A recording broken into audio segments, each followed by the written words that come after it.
capítulo 28 do Evangelho de Jesus, que escreveu Mateus, capítulo 28, versículo de número 18 a seguir. A grande comissão que Jesus deixou para a sua igreja. Amém? 28 de Mateus 18, capítulo 28, verso 18 a seguir. Canta assim, ó. Fala Deus, toque em mim com brasas do altar. Fala Deus, se alegre atento ao teu mandar. Amém. Mateus 28, 18 diz assim: quem encontrou, diga amém. Vamos meditar. E chegando-se Jesus, falou-lhes dizendo: todo poder me é dado, no céu e na terra. Portanto, ide e ensinai todas as nações, batizando-as em nome do Pai, do Filho e do Espírito Santo, ensinando-as a guardar todas as coisas que eu vos tenho mandado.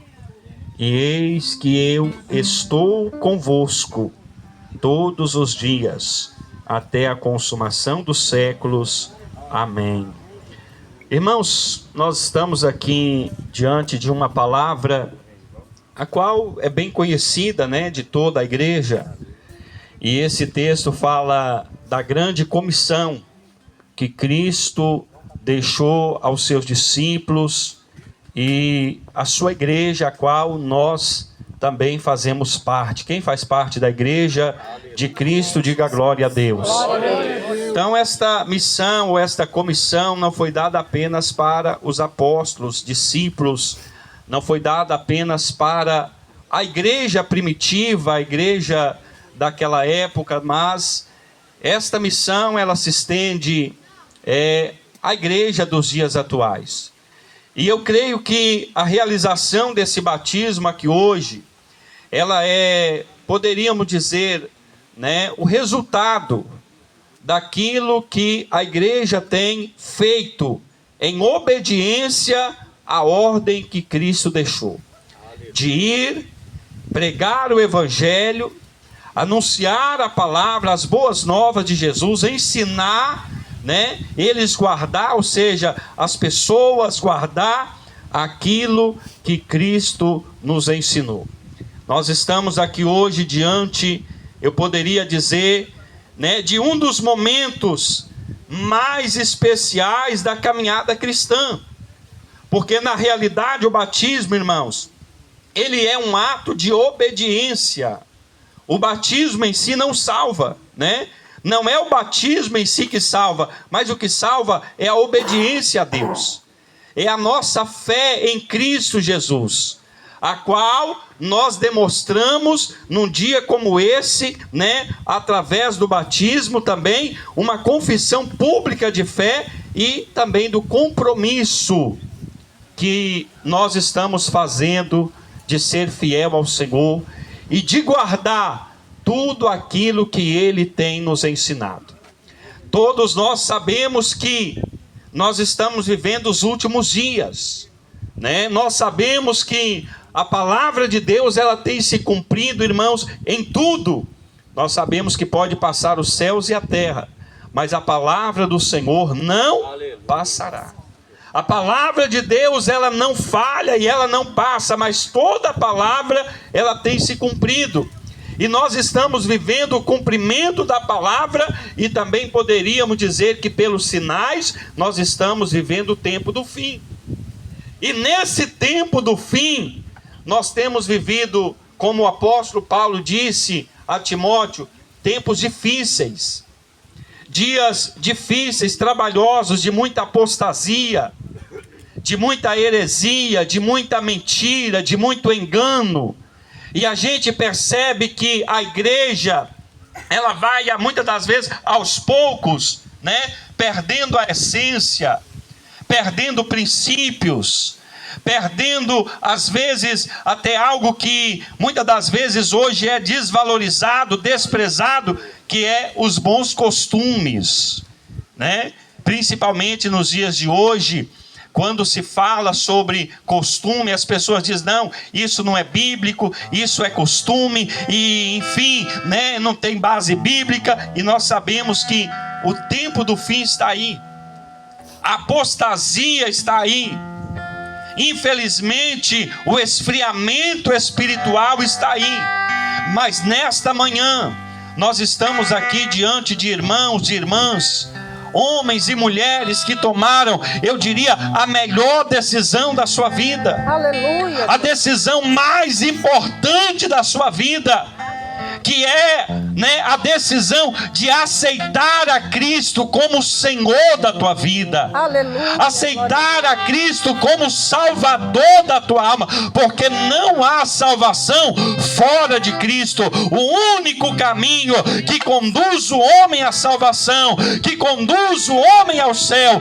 é o caminho chamado Jesus Cristo de Nazaré, porque Ele mesmo disse, eu sou o caminho, eu sou a verdade e eu sou a vida, e ninguém vem ao Pai senão por mim. Quem está entendendo, levante a mão e dá glória a Deus. Vocês tomaram a melhor decisão da sua vida, receber o Senhor como Senhor, receber Jesus como Senhor da tua vida e como Salvador da tua alma. Aleluia. E a partir do momento que nós recebemos Ele como Senhor, isso significa que nós estamos prontos a obedecer tudo aquilo que Ele tem mandado.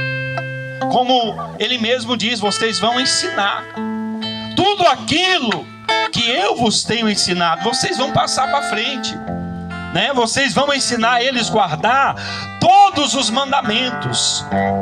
Irmão, infelizmente hoje nós vivemos em um tempo que prevalece muitas das vezes a vontade do homem, que prevalece muitas das vezes o pensamento do homem, e muitas das vezes a palavra de Deus ela tem ficado de lado, porque eu sempre digo que muitas das vezes um dos principais motivos das pessoas hoje rejeitar a palavra, sabe qual é? Por quê? Porque a palavra ela nos confronta, porque a palavra ela nos corrige, porque a palavra ela nos repreende, porque a palavra ela mostra o quanto nós somos pecadores. Aleluia. E aí é onde muitas das vezes as pessoas nos dias atuais preferem ficar com a sua vontade, preferem ficar com o seu pensamento, com o seu achismo, do que com a palavra de Deus, porque muitas das vezes o seu pensamento não vai o confrontar, a sua visão não vai confrontar e bater de frente com o seu pecado e com a sua vida errada. Mas a palavra não. A palavra bate de frente para nos confrontar. A palavra bate de frente para nos mostrar que nós somos pecadores e que nós precisamos ser transformados através da palavra de Cristo, da mensagem do Evangelho, que na realidade é uma mensagem poderosa para transformar o homem. O Evangelho de Cristo, ele tem um poder sobrenatural de nos libertar do pecado, de nos libertar das nossas vontades pecaminosas, de nos libertar da nossa visão pecaminosa. Muitas das vezes a palavra de Deus, quando ela entra no nosso coração, aí gera aquilo que nós estamos vendo aqui nessa manhã: transformação, morte do velho homem para o nascimento de uma nova criatura, conforme a vontade do Senhor. Quem está entendendo, levanta a mão e dá glória a Deus. Glória a Deus. Na verdade, o batismo ele representa morte e ressurreição, né? Morte de quê? Morte do nosso eu, a morte das nossas vontades, das nossas práticas pecaminosas, para nascermos uma nova criatura, agora gerados não mais, né, através de um relacionamento de um homem, de uma mulher, mas nascer agora através do relacionamento com Cristo, com a sua palavra, transformados pela palavra. A Bíblia fala para nós em Romanos, no capítulo 6, lá no verso 3, a Bíblia diz assim, ó, o apóstolo Paulo dizendo: ou não sabeis que que todos quantos fomos batizados em Cristo Jesus, fomos batizados na sua morte, de sorte que fomos sepultados com ele pelo batismo na morte, para que, como Cristo ressuscitou dos mortos pela glória do Pai, assim andemos também nós em novidade de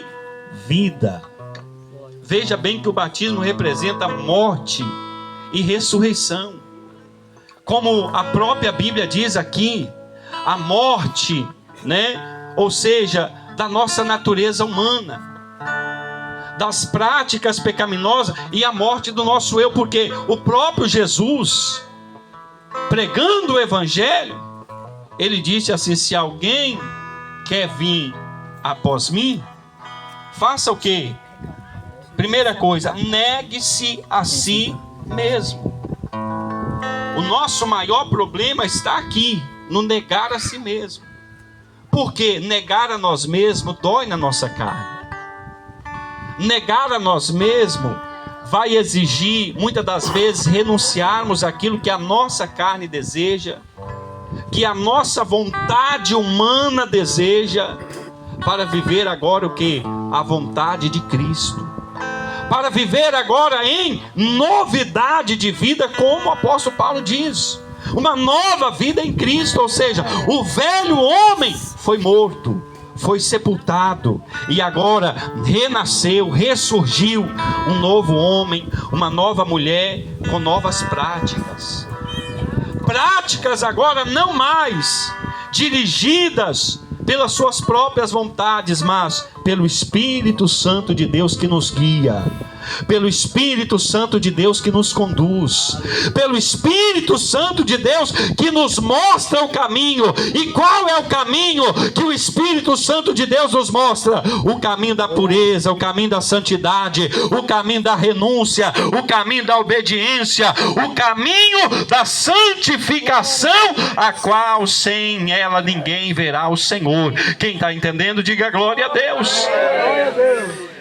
Nós estamos aqui, irmãos, diante de uma palavra que transforma o homem. Muitas das vezes nós temos hoje presenciado um evangelho que é pregado, que não exige a renúncia, que não existe a morte, não exige a morte do velho homem. Cuidado com esse evangelho, porque esse evangelho é falso.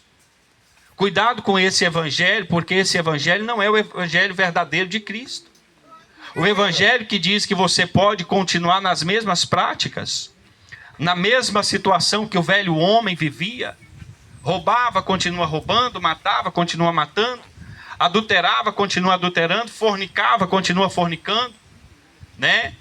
Era contendeiro, continua a mesma pessoa contendeira para contender dentro da igreja.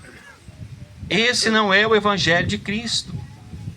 Aí nós vemos hoje, dentro da igreja, no meio da igreja, a diferença de quem realmente foi transformado, de quem realmente morreu para si mesmo e nasceu para Cristo, de quem renunciou à natureza humana, como diz o apóstolo Paulo, se despojou do velho homem com os seus feitos.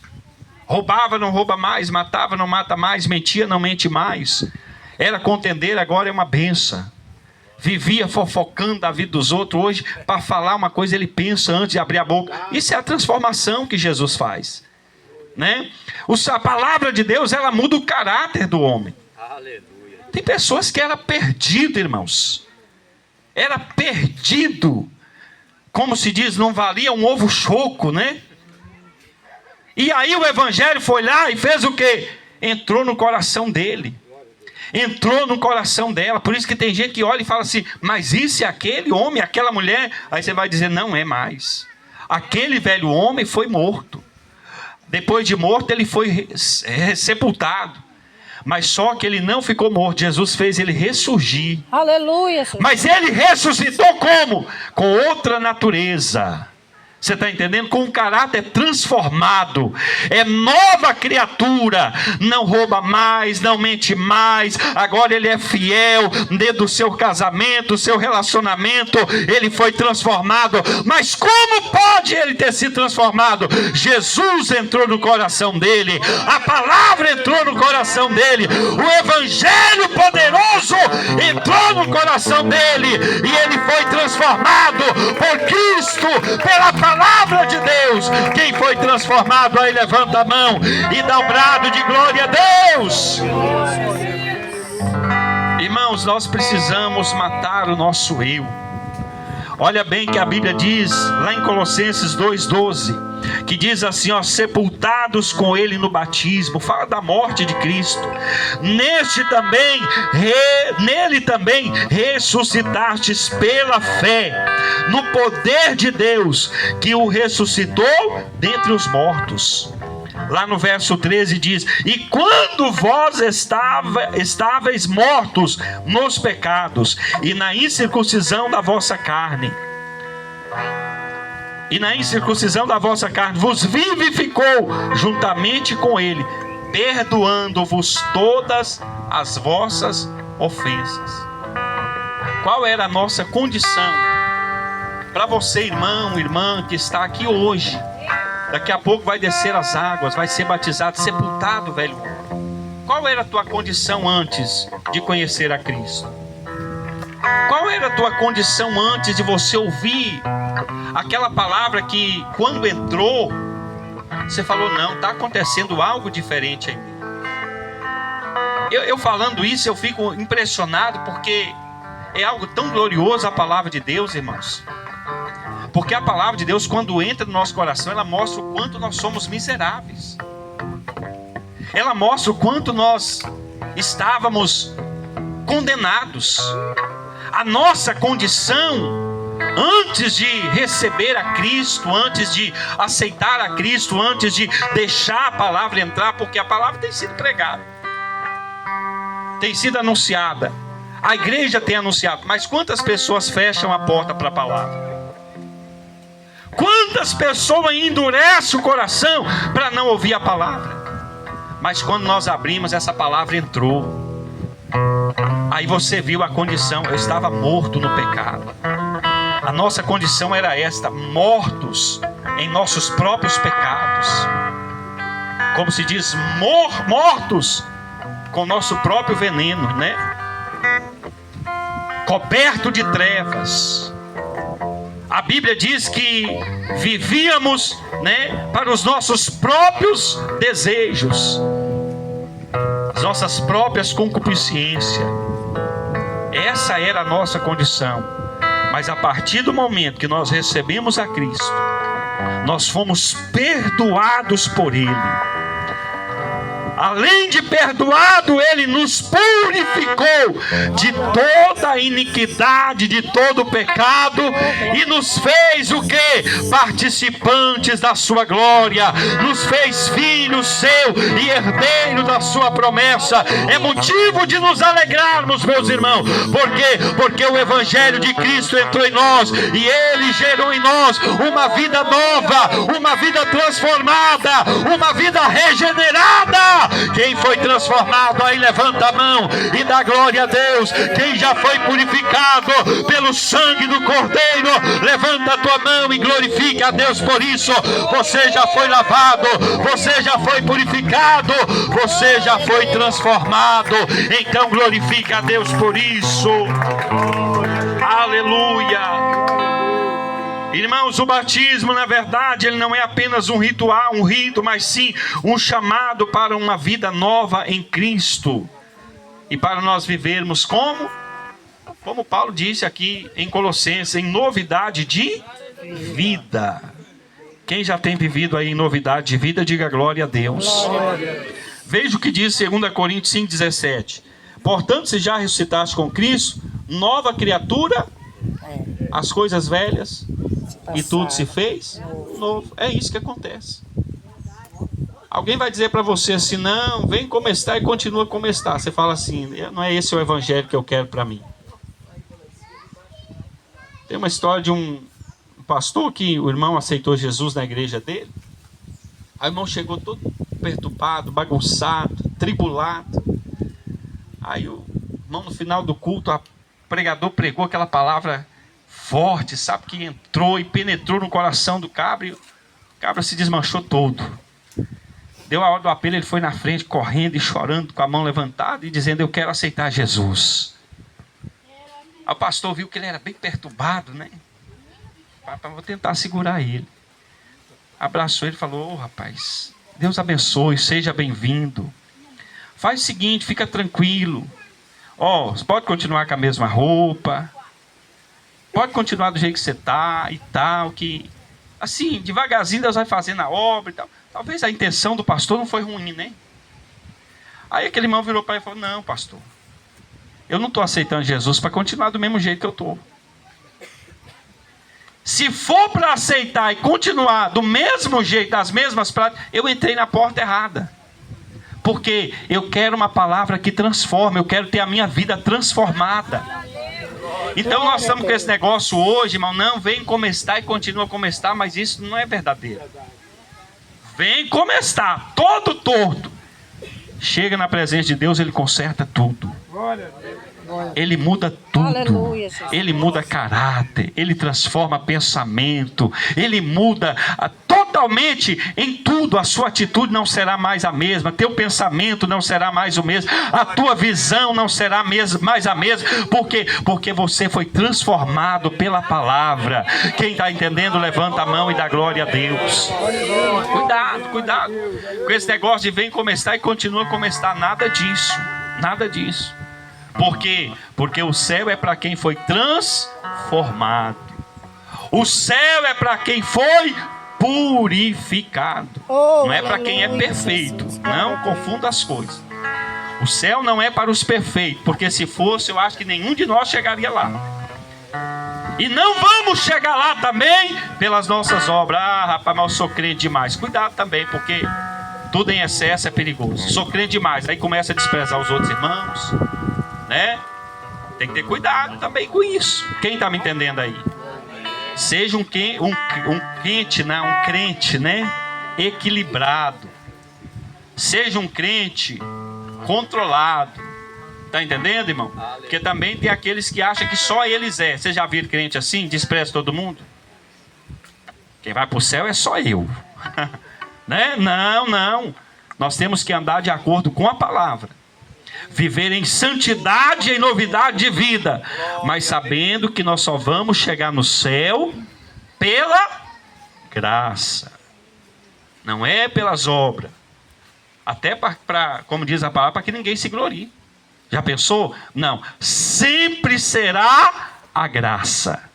A graça nos alcançou. Através da graça nós entendemos o poder do Evangelho, e através do poder do Evangelho nós fomos transformados. Se já ressuscitaste com Cristo, nova criatura é. As coisas velhas já passou e tudo se fez novo. Quando você lê Colossenses 3, capítulo 3, verso 1, também diz: portanto, se já ressuscitaste com Cristo, buscai as coisas que são de cima, onde Cristo está assentado à destra de Deus. Pensai nas coisas que são de cima e não nas que são da terra. Nós nunca vivemos uma geração tão apegada às coisas da terra. Vocês estão vendo aí os sinais, irmãos? Olha os sinais, né? Quando eu cheguei aqui hoje, que eu vi isso aqui, ó, parece que está faltando algo, não parece? Está faltando vida. Vida. Água é vida, né, pastor Adalto? Eu senti assim, parece que está faltando vida. Esse é o cenário que nós estamos vendo, irmãos. Um cenário de destruição. Um cenário de terrível. Pais matando filhos, filhos matando pais, família sendo destruída. Guerras, fomes. Os sinais estão aí. Mas parece que nós estamos tão envolvidos com as coisas desse mundo que nós não estamos percebendo que nós não estamos, meus irmãos, enxergando que a qualquer momento Jesus virá buscar a sua igreja. Aleluia, Jesus. Os sinais estão aí. Busque aquilo que é de cima. Eu pregava sexta-feira e falava, infelizmente hoje, nós estamos vivendo a geração de Martas. Talvez a intenção de Marta era boa. Veja que a Bíblia diz que Marta, quando Jesus chegou, quem recebeu Jesus? Quem recebeu? Foi Marta. Foi Marta que recebeu. Ela que recebeu. Só que ela recebeu e não deu a atenção devida para Jesus. Por que ela não deu? A Bíblia diz que ela estava distraída com tantas coisas. Enquanto ela se distraiu, ou ela abriu a porta, Jesus entrou, e aí ela deixa Jesus ali e se distrai com as coisas da casa, os afazeres. Maria faz o quê? Eu vou assentar aos pés dele. Eu vou dar atenção para ele. Eu vou aproveitar a oportunidade e desfrutar desse momento especial com ele. Aleluia. E aí a Bíblia diz que ela estava tão afadigada e ansiosa que ela vai até questionar, dizendo: olha que falta de educação, mestre, não se importa que a minha irmã, enquanto eu estou servindo sozinha, ela está aí? E Jesus disse: Marta, Marta, você está ansiosa, afadigada com tantas coisas, enquanto uma só te é necessária. E Maria escolheu a boa parte, a qual dela não lhe será tirada. Aleluia. Irmão, Jesus. não estou dizendo que nós não temos que trabalhar, não. É necessário, você precisa trabalhar, correr atrás dos seus compromissos, dos seus afazeres, cuidar da sua família, cuidar da sua saúde, mas não se esqueça de cuidar da sua alma. Não se esqueça de cuidar da sua comunhão com Deus. Não se esqueça de cuidar do seu relacionamento com Deus. Nós estamos vivendo uma igreja que não ora mais. Irmãos novos convertidos que estão aqui para batizar. Quando você fez um jejum? Ou você não sabe nem o que é jejum? Porque talvez o pastor não ensinou. Porque talvez você não teve a curiosidade de descobrir o que é um jejum. Vida espiritual não se vence, irmão, sem oração e jejum. Quando você fez um jejum? Quanto tempo você tira para dedicar na oração? E aí parece que nós estamos falando só com os novos convertidos, né? Mas conosco, quanto tempo tem? Aleluia, meu Deus. Quanto tempo tem? Aleluia. Marta, Marta, você está ansiosa, preocupada, distraída com tantas coisas. Distraímos-nos com tantas coisas que esquecemos daquilo que realmente é importante. Relacionamento com Deus. Os nossos cultos já não é mais como era antes. As nossas reuniões já não é mais como era antes. Eu sei que há a questão do tempo, que a Bíblia diz que há tempo para tudo. Há, com certeza, outros motivos, mas podemos entender que um dos motivos, irmãos, é porque nós deixamos de colocar aquilo que realmente é prioridade como prioridade na nossa vida espiritual. Então veja bem que nós precisamos buscar o que é de cima, buscar o que é do alto, pensar no que é do alto. Tem gente que anda tão afadigado que não para pensar no amanhã. Nós tivemos agora, quarta-feira passada, a morte do pastor Wesley, né? Vice-presidente dos Gideões Missionários. Saiu de casa para prestar um serviço na obra de Deus, caiu do telhado e faleceu. A morte, irmãos, é para todos. Dura coisa é o homem, né, se preparar para viver e não se preparar para a morte. Nós devemos nos preparar mais para a morte do que para a vida. Porque enquanto a vida há esperança e depois da morte. Enquanto a vida tem a oportunidade de consertar, de se humilhar, de pedir perdão, de aproximar. E depois da morte? Quando o fôlego de vida for cortado, aí o que fez, o que não fez, não dá mais tempo para fazer. Quem está entendendo? Pensa nas coisas que são de cima, busca as coisas que são de cima. Você que é cristão, que serve a Deus, que está se batizando, Invista na sua vida espiritual. Amém? Invista no seu relacionamento com Deus. Eu não quero ser um crente superficial. Um crente que com água na canela tá bom, nos tornozelos. Não, eu quero ser um crente, né, mergulhado na presença de Deus, cheio da presença de Deus, né? Tem crente que não preocupa mais em buscar o Espírito Santo. Batismo com o Espírito Santo, a gente buscava monte, oração, jejum até depois do culto. Eu quero o Espírito Santo. Hoje a gente vai fazer uma oração de Pentecoste. Meu Deus do céu, é um peso, uma dificuldade. Não há mais desejo, não há mais aquela vontade. Tem que ter vontade, irmãos. Tem que desejar o céu. Quem deseja as coisas celestiais? Aleluia. Deseja. Pastor, mas eu tenho um sonho de adquirir um carro, uma casa. Não, corre atrás, busca. Quando tem vida, tem esperança. Não é pecado não. Mas não se esqueça, não, a minha prioridade é o reino do céu. A minha prioridade é estar preparado para quando o Senhor me chamar, eu esteja pronto para ter um encontro com Ele. Quem está entendendo a palavra pode bater palma e dar glória a Deus aí.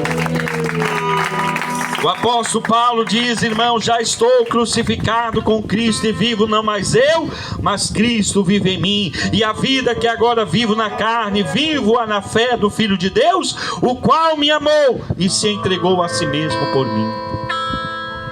Cristo se entregou por nós. Vocês estão aqui como resultado desse sacrifício, do alto preço que foi pago.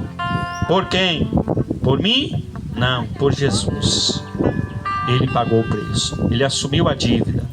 Ele quitou a dívida que era minha, sua, era nossa. E hoje você está aqui, olha, tendo o privilégio de dizer, eu sou filho de Deus. E eu sou herdeiro da promessa de Deus. Quem é herdeiro aí, diga glória a Deus. Nós vamos fazer uma oração pelos novos convertidos. Deus abençoe vocês, irmãs.